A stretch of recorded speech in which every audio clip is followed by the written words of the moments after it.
예, 여러분 반갑습니다. 야옹. 누가 빠르게 넘어가 다르게 헤어지세요. 빰. 반갑습니다. 어반놈입니다. 오늘 이야기는 좀 당연한 얘기를 한 번 더 해보려고 합니다. 당연한 말이지만 결혼은 웬만하면 어린 여자랑 하는 게 좋다라는 주제로. 물론 어린 여자와 한다는 게 사실 한국에서는 굉장히 힘들죠. 그죠? 통계로 봐도 그렇잖아. 뭐 40대 신부가 20대 신부보다 많아가지고 누나 내 여자니까 씨, 열받아 이거. 그런 것도 있고, 그리고 이미 평균 나이가 보면 대한민국 결혼한 나이 자체가 이미 노산에 해당이 되다 보니까 한국하고는 전혀 관계가 없는 얘기인데, 사실 어제 그 이야기를 했잖아. 어제 워홀에 대한 이야기를 했잖아요. 워홀 얘기를 하다가 내가 지나가면서 말했잖아. 이게 내가 채워줄 수 없는 구멍이 있다고. 그 구멍이 어떤 구멍인지 모르겠는데, 근데 이게 갑자기 생각이 나더라고. 채워줄 수 없는 구멍이라는 게.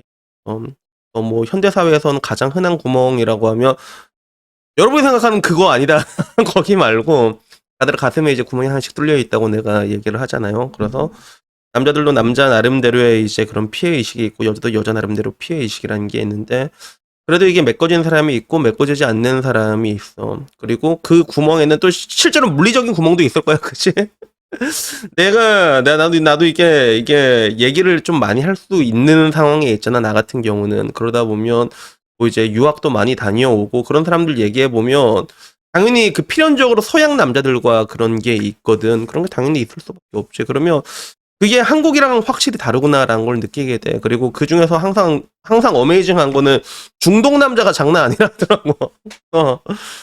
나로서는 뭐 이게 중동 여자를 겪어보지 않아가지고 뭐 그게 뭐 어떤 건지는 잘 모르겠는데, 근데 어렴풋이는 알고 있지. 일단은 사이즈가 다르잖아. 그래서 야, 이 코브라가 내가 과연 서구권에도 먹힐 수가 있을까라고 그런 느낌적인 느낌인데, 일단 근데 하나 확실한 건 코브라는 서양 여자한테도 먹힌다. 이거는 무조건 먹혀. 내가 말은 할 수 있는데, 근데 오늘은 그냥 어떤 얘기를 하고 싶었냐면, 내가 언젠가 그랬잖아. 여러분들에게 가득 찬 사랑을 받으라고.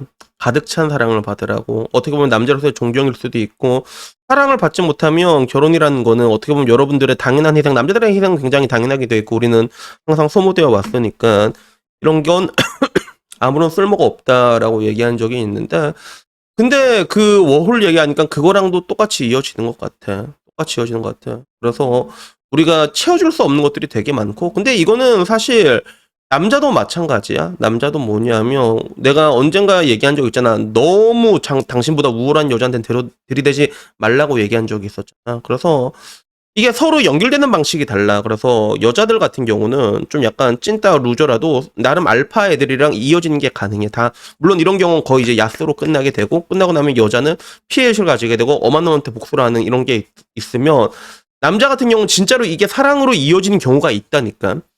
상향으로 이렇게 상향 도전이라는 게 남자 같은 경우는 실제로 이렇게 이어지는 경우가 있어. 물론 이것도 그 연애의 끝이 안 좋은 경우가 대부분이지. 근데 이렇게 끝나게 되면 남자가 여자를 잊지를 못하게 되는 거야. 잊지를 못하게 되는 거야. 그렇게 되면 어떻게 돼? 여러분들이 알고 있는 되게 그런 뭔가 극악무도한 데이트 폭력의 이면을 보면, 거진 남자가 스펙이 별별로 없고 여자가 스펙이 좋은 경우가 굉장히 많거든요. 예. 이게 다 이런 것 때문이야. 다만 똑같은 사건이 일어났을 때 남자는 여자보다 물리적인 힘이 강하잖아. 그러니까 힘으로 찍어 누르게 된다는 거지. 그러니까 따지고 보면 내가 늘상 말하는 게 하이퍼감이라는 것도 남자들도 분명히 있거든. 다만 이게 현대사회에서 남자가 발현되기가 어려운 것뿐이야. 여자는 발현되기가 훨씬 쉬운 것뿐이고, 이런 것들 때문이야. 그래서 결국에는 그런 것 같아. 내가 언젠가 누가 글을 쓴 걸 봤는데 이게 좀 마음이 아팠던 게, 그 여자한테 전 남자친구가 한 명이 있었다고 하더라고. 근데 공교롭게도 그게 장기 연애였던 거야. 한 7년, 8년 만나고 헤어지고, 자기를 만나고, 그 다음에 한 1년쯤 안 돼가지고, 1년 좀 안 돼서 결혼을 하려고 했는데, 결혼을 빨리 하려고 했던 이유가 부모님이 아파가지고, 결혼한 걸 보여주고 싶어가지고, 결혼을 빨리 서둘렀대. 근데 결혼을 하기 전에 부모님이 돌아가신 거야. 아버지인지 어머니인지 기억이 안 나. 근데 끝나고 나니까 그 장례식장 딱 된 게 전 남자친구가 왔다고 하더라고. 전 남자친구가 왔는데 그 8년 정도 만났던. 근데 자기 여자친구가 그 남자친구 품에 안겨갖고 막 오열하듯이 울고, 그 모습을 내가 보는데 자기가 할 말이 없었다고 하더라고. 그리고 문득 들었던 생각이, 내가 평생 저 남자를 이길 수가 없겠구나라는 생각이 문득 들었대. 그래서 그 남자가 결혼을 했는지 그 뒤로 헤어졌는지는 모르겠는데 나라면 그 상황에서 어떻게 했을까라고 생각할 때 정말 어려운 문제다. 그래서 따지고 보면 내가 늘상 말하는 그 가득 찬 사랑을 받기 가장 쉬운 방법이 뭐냐면 그 여자의 인생에서 가장 최고의 남자가 되는 거거든. 그래서 저는 뭐 이게 운이 좋게도 전 여자친구는 대학생이었어. 16살이 어렸고 전 여자친구는 13살이 어렸단 말이야. 근데 그 느낌은 받았던 것 같아. 나는 뭐 따지고 보면 좀 뭐라고 해야 될까? 나는 뭐 내가 그냥 뭐 병신이지만 마냥 병신은 아니다라고 생각하는데 내 전 여자친구들은 나를 약간 좀 이렇게 대단한 사람처럼 보고 있었던 게 있었던 것 같아. 그리고 둘 다 결혼을 하기를 원했고 그 와중에는 임신 공격을 진짜 들어온 사람들도 있었어. 임신 공격 들어온 것도 있었고 기분이 별로 나쁘진 않더라고. 아 얘가 내 아이를 낳고 싶다거나 그런 느낌이 든다는 게. 그래서 누군가가 그러더라고. 어바니 형이 항상 가득 찬 사랑을 받으라고 하는데 어떻게 하면 그 여자의 가득 찬 사랑을 받고 있는지 알 수가 있죠라고 물어보는데 일단은 여자의 가득 찬 사랑은 보면 눈빛부터 달라. 내가 항상 말하잖아. 그 뷰티 인사이드 그 눈빛 있잖아. 뭐 한효주의 눈빛. 그것부터 티가 나는데 근데 가장 강력한 신호는 난 뭐냐면 여자가 유전자를 합치고 싶어 합니다. 당신의 아이를 낳고 싶어 한단 말이야. 이게 진짜 강력한 신호거든. 그래서 내가 이 얘기하니까 내 방에 있는 여자들이 아무도 거부를 못해. 그 말에 대해서. 맞아요. 진짜 좋아하는 사람 만나면 유전자를 썩고 싶어. 이런 생각이 든다 하더라고. 근데 이제 문제는 그런 것들, 여러분들이 최고의 남자가 될 수 있는 확률은 이제 지금 대한민국의 환경에선 점점 떨어진다는 거야. 그리고 이게 통상적으로 높은 게 20대 중반대라고 나는 생각을 하거든. 그래서 결정사 같은 데 가도 20대 중반대 간 여자들은 공통적으로 하는 얘기가 야 내가 이렇게 스펙 좋은 남자를 만날 수 있단 말이야. 이 얘기를 공통적으로 하거든. 근데 거기서 시집간 사람들은 비교적 잘 살 확률이 높다는 거야. 확률적으로 얘기를 했을 때.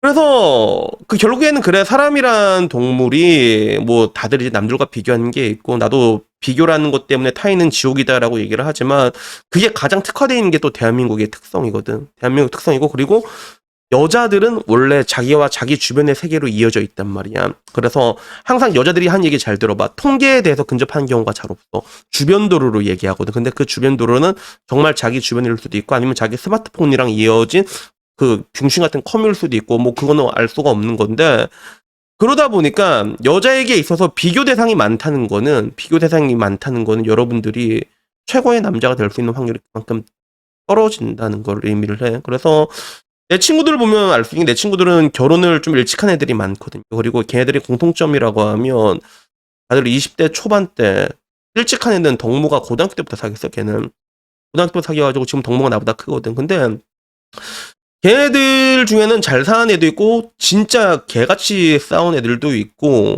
그리고 되게 평화롭게 사는 애들도 있는데 근데 다들 공통적으로 이렇게 하는 얘기가 뭐냐면 그런 얘기를 해.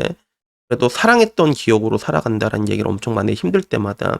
근데 그 이면에는 가장 또 어릴 때 봤던 느낌이 있거든. 마치 20대 초반인 내 여자친구가 나한테 아 오빠랑 결혼하고 싶다라고 얘기한 것처럼 걔네들한테도 그게 그 지금의 내 친구들이 그런 남자가 돼 있었던 거야.